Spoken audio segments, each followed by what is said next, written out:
ప్రత్యేక అవసరాలు కలిగిన పిల్లల పట్ల సహానుభూతితో ఉండాలని, వారిలో ఆత్మస్థైర్యాన్ని నింపి, వారికి అండగా నిలవాలని, వారి అభివృద్ధిలో భాగస్వాములు కావాలని తెలియచేయడం ఈ పాఠముద్దేశం. నా స్వప్న ప్రపంచం మీద ఇంత నిర్లజ్జగా దాడి చేయడానికి వీళ్లకేమధికారముంది? 30 ఏళ్ల ఎడారిలో ఆశలన్నీ వదులుకున్న తరుణంలో ఒక మహాద్భుతంలా జరిగిందా సంఘటన. ఈ 6 ఏళ్లలో ఎన్నో క్లినిక్ల చుట్టూ తిరిగాను. ఏ క్లినిక్లో ఏ గైనకాలజిస్ట్ చేతిలో నుంచి దయగా, కరుణగా జారిన ఏమందు ప్రభావమో ఇది అనుకుంటూ భయంగా వెళ్లాను డాక్టర్ సరళ దగ్గరికి. ఆమె నన్ను పరీక్ష చేస్తున్నప్పుడు, ఈ ఒక్క కలను సఫలం చెయ్యు తండ్రి, ఈ దీనురాలి ఈ చిన్ని కోర్కెను తీర్చుదేవా అంటూ దేవుణ్ణి దీనంగా వేడుకున్నాను. ఆశ, నిరాశల మధ్య ఎండుటాకులా కంపించిపోయానా 10 నిమిషాలు. కంగ్రాట్స్ లలిత అన్న మాటలు మృదుమధురంగా వినిపించాయి. ఆవిడ చేతుల్ని పట్టుకొని థ్యాంక్యూ డాక్టర్, థ్యాంక్యూ అంటూ ఆనందంతో పెద్దగా ఏడ్చిన సంగతి డోంట్ బీ ఎమోషనల్ అంటూనే ఆవిడ నా ఆనందంలో పాలు పంచుకోవడం. ఇదంతా జరిగి ఇంకా 3 నెలలు కూడా కాలేదు. ఇంతలోనే పిడుగుపాటులాంటి నిర్ణయం. సారీ మిసెస్ లలిత, మీకీ విషయం ఎలా చెప్పాలో తెలియడం లేదు. ఆలస్యంగా గర్భవతులయ్యే స్త్రీలలో చాలా అరుదుగా జరుగుతుందిలా. పుట్టబోయే పిల్లలు మెదడు పెరగకుండా ఉంటారు. వికృతమైన రూపురేఖలు, ఒక్కోసారి ముఖ్య అవయవాలు లోపంతో పుట్టడం జరుగుతుందన్నారు డాక్టర్లు. ఎంత నిర్దయ! అమృత భాండాన్ని చేతిలో పెట్టినట్లే పెట్టి అంతలోనే వెనక్కు లాక్కోవడమంటే ఇదేనేమో. బిడ్డలు లేకపోవడం కంటే ఎవరో ఒకరు అనే నిర్ణయానికి వచ్చాను. కాలం గడిచింది. నెలలు నిండాయి. లేబర్ రూమ్ నుంచి స్ట్రెచ్చర్ సాయంతో వార్డుకు తరలిస్తున్నారు నన్ను. ఉదయం 9 గంటల సమయమది. వెచ్చని సూర్యకిరణం జాలిగా చెంపల్ని నిమురుతోంది.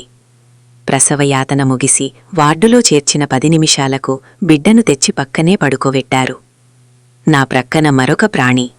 ఈ ప్రపంచంలోకి వచ్చి ఇంకా 10 నిమిషాలు కూడా కాలేదు. బిడ్డ స్పర్శ వెచ్చగా శరీరానికి తగులుతూ ఉంటే తగిలినంత మేరా శరీరం వీణలా మారి రాగలీనమవుతుంది. పుట్టిన బిడ్డ గురించి డాక్టర్ నా చెవి దగ్గర గుసగుసలాడింది. స్వర్గలోకం నుంచి నా ద్వారా భూమిమీదికి షికారుకు వచ్చిన దేవదూత ఆడా అయితేనేం, మగా అయితేనేం. బిడ్డను దగ్గరకు జరుపుకొని తలపైకెత్తి దాని ముఖంలోకి చూశాను. నిద్ర నటిస్తోంది. కనురెప్పల తలుపుల చాటున ఏ తీయలి కలలు దాగున్నాయో. 2 గంటల తర్వాత కొద్దిగా పాలు త్రాగించగలిగాను. ఆ పాప మొదటి ఆకలి తీర్చాను. అత్త, ఆడబిడ్డ, భర్త ఇలా కుటుంబమంతా ఉన్నా ఎవరూ మమ్మల్ని పట్టించుకోలేదు. అందరూ ఉన్నా నేను ఒంటరినే అని అనిపించింది ఆ సమయాన. ఆ సాయంత్రమే డిశ్చార్జ్ చెయ్యమని డాక్టర్నడిగాను. ఇంటికి వెళ్లడానికి అనుమతిచ్చారు. హాస్పిటల్ నుండి బయటకు నేను వేసే ఒక్కొక్క అడుగు నాలో మొండితనాన్ని, పట్టుదలను పెంచాయి. లక్ష్యం కొరకు జీవించే సైనికురాలిలా ఇంటికి చేరాను నేను. రోజులు పరుగుపెడుతున్నాయి. ఒకరోజు నా భర్త నా దగ్గరకొచ్చి, చూడు, ఈ పిల్లను మనం పెంచలేం. ఇలాంటి పిల్లల్ని పెంచడానికి బెంగుళూరులో ఆశ్రమం ఉందట. పాపనక్కడ చేర్చి నెలకు ఇంతని పంపిద్దాం అని ఇంకా ఏదో చెప్పబోయి నా కళ్లలోని ఎరుపు చూసి ఆగిపోయాడు. ఆయన నా కళ్లలో అంత తిరస్కారం, ద్వేషం, కోపం ఎప్పుడూ చూసి ఉండడు. ఇంకోసారి నా దగ్గర ఇలాంటి మాటలు మాట్లాడవద్దు. ఈ పాప నా ప్రాణం, నా సర్వస్వం. ఇది నా దగ్గరే నాతోనే ఉంటుంది. నా సర్వశక్తుల్ని ధారపోసి దీన్ని పెంచుకుంటాను అంటూ నాలో ఏదో శక్తి ఆవహించిన దానిలా మాట్లాడాను. ఆ తరువాత ఆయన ఆ ప్రసక్తే తేలేదు. కాని పాప దగ్గరకు రావడమే మానేశాడు. 2 నెలలు తర్వాత ఒక ఉదయం మా వీధిలో గారడి ఆట జరిగింది. ఆ ఆటను తల్లి, తండ్రి, కూతురు ముగ్గురూ కలిసి చేస్తున్నారు. తండ్రి డప్పు వాయిస్తూ జయమ్ము నిశ్చయమ్మురా, భయమ్ము లేదురా అంటూ పాడుతున్నాడు. తల్లి హార్మోనియం వాయిస్తుంది. అద్భుతాలన్నీ కూతురే చేస్తోంది. ఆ పాపకు 5 ఏళ్లైనా ఉంటాయో లేవో. పొడవైన గౌన్ వేసుకొని ఉంది. ఆ గౌను దాని పాదాల్ని దాటి నేలపై జీరాడుతోంది. ఆ పాపాయి నా కంటికి ఓ మాంత్రికురల్లా అనిపించింది. ఆ ఆటలో ఆ పాపాయి చేస్తున్న విన్యాసాలు నాలో ఆశ్చర్యాన్ని కలిగించాయి. మరికొన్ని సాహసకృత్యాలు చూసి నాలో ఏదో కొత్త ఆలోచనలు రేకెత్తిస్తున్నాయి. ఇంత చిన్న పాప ఇన్ని అద్భుతాలు ఎలా చేయగలిగింది? ఎవరైనా ఏదైనా సాధించాలంటే శిక్షణ, తపస్సులాంటి పట్టుదల అన్నింటికంటే ముఖ్యంగా అవసరం. నాకు ఈ సందేశమివ్వడానికే ఆ ఉదయం రోడ్డుపై అవతరించిన దేవతలా తోచిందా పాప. కష్టపడి నేర్పితే నా పాప కూడా తన జీవితానికి అవసరమైన పనులు నేర్చుకుంటుంది. అలాంటి పనులను అదే దీక్ష పట్టుదలతో నేను నేర్పలేనా అని నా మనస్సుకు నేనే ధైర్యం చెప్పుకున్నాను. ఆట ముగిసింది. ఆ పాప ఇంటింటికి వెళ్లి పైసలు తీసుకుంటూ నా దగ్గరకొచ్చి నిలబడింది. అప్పుడు ఆ పాపాయి చేతిలో 10 రూపాయల నోటు పెట్టి, నీ పేరేంటి అన్నాను. జీవం మంది చిరునవ్వుతో, థాంక్యూ జీవనీ సీనియర్ అన్నాను. అర్థంకాని కళ్లతో చూస్తూ వెళ్ళిపోయిందా పాప.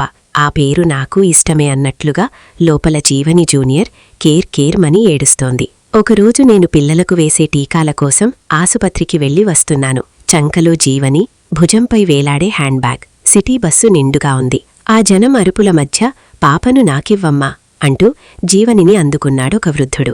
నెరిసిన జుట్టు, కాంతివంతమైన కళ్ళు, గొంతులో పొంగిపొర్లుతున్న అనురాగంతో జ్ఞానదీపంలా ఉన్నాడాయన. స్టేజ్ దగ్గర ఆయన నాటోపాటు దిగాడు. థాంక్స్ అంటూ పాపనందుకోబోతుండగా, ఇంటిదాకా ఆహ్వానించవా అన్నాడు నవ్వుతూ. రండి అంటూ ఇంటివైపుకి దారితీశాను. సుమారు 2 గంటలు ఆ వృద్ధుడు జీవనితో ఆప్యాయంగా గడుపుతూ నాతో ఇలా అన్నాడు. ఈ క్షణం నువ్వు నాకెంతో సన్నిహితమైన గానివనిపిస్తుంది. ఎందుకంటే నువ్వనుభవిస్తున్న ఈ స్థితిని నేను, నా భార్య అనుభవించాము. జీవనిలాంటి పిల్లలకు ఈ ప్రపంచంలో కొదవలేదు. మీలాంటి తల్లులే అరుదు. మేము కూడా 20 సంవత్సరాల క్రితమే జీవనిలాంటి పాపకు జన్మనిచ్చామని, ఆ పాప పేరు ప్రమోదిని అని, ఆమెనొక సైనికురాలిగా పెంచామని, 10వ తరగతి వరకు చదివించామని చెప్పారు. ఎందుకంటే ఇలాంటి పిల్లలకు చేయూతనిస్తే వారు కూడా మామూలు మనిషిలా బతకగలరని నిరూపించాలన్నదే మా ఆరాటం. మేము కన్న కలలు నిజమయ్యాయి అని చెప్తూ, జీవితమంటే కాస్త వెలుగు, కాస్త చీకటి అన్నట్టు నా పేరు విశ్వనాథన్. తెలుగువాళ్లే. జీవని ఆత్మీయుల లిస్టులో నన్ను కూడా చేర్చుకో. జీవని ఎదుగుదలకు అవసరమయ్యే సహాయ సహకారాలు మా నుంచి ఎప్పుడూ ఉంటాయి అని చెప్పాడు. విశ్వనాథంగారు గొప్ప మనస్తత్వ శాస్త్రవేత్త. జీవని వ్యక్తిత్వ వికాసానికి ఆయన చేస్తున్న ప్రయోగాలు, పాప పెంపకానికిచ్చే సూచనలు ఫలితంగా జీవనిలో మార్పులు రాసాగాయి. ఆ మార్పులు నాలో గొప్ప అనుభూతిని కలిగించాయి. సత్వం లేని జీవకణాల్లో కొద్దికొద్దిగా ఊపిరి రగిలి నెమ్మదిగా 4 ఏళ్లకు అడుగులు వేయడం నేర్చుకుంది జీవని. అదొక మహాపోరాటం.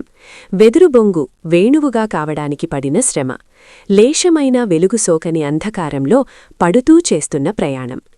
కొద్దిగా అడుగులు వేయడం వచ్చిన తర్వాత జీవని కళ్లలో అపూర్వమైన తేజస్సు కనిపిస్తుంది. ప్రపంచాన్ని పాదాల దగ్గరకు తెచ్చుకున్నాననే తృప్తి ఏమో. జీవనికి ఆకాశమంటే ఇష్టం, నీలిమబ్బు ఇష్టం, ఎక్కడికో సాగిపోయే పక్షుల గుంపులంటే ఇష్టం. ఆకాశం వైపుకు చేతులు చాచి ఓ ఓ అంటూ పాటలు పాడుతుంది. రోడ్డుపైన ఏ చిన్న అలికిడైనా బయటకొచ్చి చూస్తుంది. పొద్దుటపూట కాన్వెంటులకు పోయే నీలగౌనుల చిన్నారులు హడావుడి, అల్లరి చూసి ఆనందపడిపోతుంది. ఏ ఏ అంటూ వాళ్లవైపు చూసి అరుస్తుంది. తన భాషలో వాళ్లకు చెప్పే శుభాకాంక్షలేమో. సాయంకాలం వీధి నిండా గుంపులు గుంపులుగా విడిపోయి ఆటలాడే పిల్లలవైపు ఆసక్తితో చూస్తుంది. వారివైపు చేతులూపుతుంది.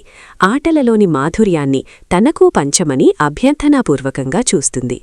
సాధారణంగా జీవని ఒంటరిగా ఉండడం జరగదు. తప్పనిసరిగా బయటకు వెళ్లవలసి వస్తే గేటు తాళం వేసి వెళ్లుతుంటాను. ఒకరోజు సాయంకాలం బజారుకెళ్లి వస్తున్నాను. ఇల్లు చేరేసరికి గేటు తెరిచి ఉంది. తాళం పగులగొట్టబడి ఉంది. భయంతో కొయ్యబారిపోయాను. వణుకుతున్న పాదాలతో లోపలికి అడుగుపెట్టాను. అక్కడ అపూర్వమైన దృశ్యం. 10 మంది పిల్లలు ఒకచోట చేరి బొమ్మలతో ఆడుకుంటున్నారు. వాళ్ల మధ్య జీవని ఉంది. అది పెళ్లి ఆట కాబోలు. జీవని చేతిలో పెళ్లి కూతురు బొమ్మ, ఇంకొక పాప చేతిలో పెళ్లి కొడుకు బొమ్మ, మరోచోట చిన్న చిన్న గిన్నెలతో విందు భోజనం. ఆనందం, అరుపులు, కోలాహలం, చప్పట్లు. ఆ తోట, ఆ పరిసరాలు, అదంతా దేవతల రాజ్యంలా ఉంది. పిల్లల ప్రపంచంలో వ్యతిరేక ఆలోచనలు ఉండవు. అందుకే ముందు వారు జీవనిని గేలి చేసినా తరువాత సాదరంగా తమ బాహువులలోకి తీసుకున్నారు. విశ్వనాథంగారి సూచన మేరకు జీవనిని పాఠశాలలో చేర్పించాము. కొంతకాలానికి ఆ తరగతి టీచర్ నన్ను పిలిచింది. ఆ ఆలు రాయమంటే ఆకాశాన్ని, మబ్బుల్ని గీస్తుంది. ఏబీసీడీలు రాయమంటే చెట్లని, ఎగిరే పక్షుల్ని గీస్తుంది. పాప బళ్ళో చేరి సంవత్సరం దాటుతోంది. ఇంతవరకు వర్ణమాల రాయేదు. జీవని గురించి టీచర్ ఫిర్యాదు. ఎంత నేర్చుకుంది అని కాక, నేర్చుకోడానికి ఎంత పెనుగులాడుతోందో గమనించండి. నెమ్మదిగానే దాని మస్తిష్కం గ్రహిస్తుంది. 100ల కొద్ది పిల్లలకు మీరు విద్య నేర్పియుంటారు. కాని జీవనిలాంటి పాప మీకు తటస్థపడి ఉండదు. జీవనిని ఒక ఛాలెంజ్గా తీసుకోండి. మనం సామాజికంగా వెనకబడిన వాళ్లకు ప్రత్యేక శిక్షణ ఇచ్చి కోడిపిల్లల్ని రెక్కల చాటున పొదువుకొని పెంచుకున్నట్లుగా పెంచుతున్నాం. ఎందుకు? ఈ విజ్ఞానం, నాగరికత, ఆధునిక జీవితంలోని మాధుర్యం అందరికీ సమంగా పంచుదామనే కదా. అలాగే మానసికంగా వెనకబడ్డ పిల్లల్ని కూడా ఓపికతో, అనురాగంతో, వారిలో ఆత్మస్థైర్యాన్ని నింపి ముందుకు నడిపిద్దాం. వారి అభివృద్ధికి తోడ్పడదాం. జీవని తల్లిగా కాదు, మార్పును కోరే మహిళగా మిమ్మల్ని అర్థిస్తున్నాను. జీవని ప్రత్యేక అవసరాలు గల పాప. తనపై ప్రత్యేక శ్రద్ధ చూపండి. తనను నిరుత్సాహపరచకండి. కళ్లల్లో నీళ్లు తిరుగుతుండగా ఉద్వేగంగా నేను చెప్పిన మాటలకు తరగతి ఉపాధ్యాయునితో పాటు పాఠశాల యాజమాన్యం మంచిగా స్పందించారు. జీవనిలోని ప్రత్యేకతను గుర్తించారు. జీవనిని మణిభూషణ్ అనే కొత్త టీచర్కి అప్పగించారు. ఆమెకు పిల్లలన్నా, పెయింటింగ్స్ అన్నా ఇష్టం. జీవనికి ఇష్టమైన రంగంలో అభివృద్ధి చేయడానికి మీతో పాటు మేము కూడా కృషి చేస్తామని నన్ను ఓదార్చుతున్నట్టుగా చెప్పారు వారు. వయస్సు పెరిగే కొద్దీ జీవనిలో అనూహ్యమైన మార్పులొస్తున్నాయి. కళ్లల్లో అమాయకత్వం పోయి ఆలోచన స్థిరపడుతుంది. వెకిలి నవ్వు బదులు ముచ్చటగొలిపే స్నిగ్ధహాసం. ఇదివరకు కష్టం మీద మాటల్ని కూడబలుపుని మాట్లాడే స్థాయి నుంచి పరిమిత మాటల్ని స్వేచ్ఛగా మాట్లాడే స్థాయికి ఎదిగింది. చదువుతో పాటు తనకిష్టమైన బొమ్మలను గీయడంలో అభివృద్ధి సాధించింది. ఆ రోజు ఆదివారం. ఆ వేళ ఆకాశం కూడా హాలిడే మూడ్లో ఉంది. తూర్పున సూర్యనేత్రం ఇంకా తెరుచుకోలేదు. జీవని ఇంకా నిద్రలేవలేదు. ఎదురుచూడని అతిథిలా కాలింగ్ బెల్ మోగింది. తలుపు తీస్తే జీవని స్కూల్ ప్రధాన ఉపాధ్యాయురాలు, class teacher Malini Rao, art teacher Manibhushan మొదలైనవారు ఆహ్లాదకరమైన చిరునవ్వులతో ప్రత్యక్షమయ్యారు. ఆశ్చర్యం, ఓరైపు ఉద్వేగం. ఆ క్షణం శుభాకాంక్షలు లలితాగారు. జీవని పెయింటింగ్కి అంతర్జాతీయ గుర్తింపు వచ్చింది. అమ్మ అనే తన పెయింటింగ్కి Soviet Land children's paintings award వచ్చింది. మొత్తం దక్షిణ భారతదేశంలో ఒక్కరికే వచ్చింది. అది మన జీవనికే. ఈ శుభాకాంక్షలు మీకే. ఇది మీ విజయమే. భూమి మీద భగవంతుని ప్రతినిధి అమ్మ అంటారు. అది మీ విషయంలో పూర్తిగా నిజం. జనవరి 10న మాస్కోకి ప్రయాణం. రేపే పాస్పోర్ట్కే అప్లై చేయండి అని చెప్పి సెలవు తీసుకున్నారు వారు. ఆ సమయాన నా ఆనందానికి అవధుల్లేవు. మంగళవారం రాత్రి టీవీలో జీవనితో ఇంటర్వ్యూ. స్కూల్లో రికార్డ్ చేసినట్టున్నారు. శ్రీవారు హడావడి చేస్తున్నారు. స్నేహితులను ఇంటికి పిలిచారు. ఇంట్లో పండుగ వాతావరణం. అందరికీ జీవనిని చూపించి షీఈజ్ మై ప్రైడ్ చైల్డ్ అని పరిచయం చేశాడు. ఈ హడావిడిని మౌనంగా గమనిస్తున్నాను. 8 గంటలకు ప్రోగ్రాం మొదలైంది. ముందుగా జీవని గురించి ఆ పాఠశాల ఉపాధ్యాయులు చెప్పిన విషయాలు టీవీలో వచ్చాయి. చివరిగా జీవనితో ఇంటర్వ్యూ. వారెన్ని ప్రశ్నలు వేసినా జీవని సమాధానం మౌనమే.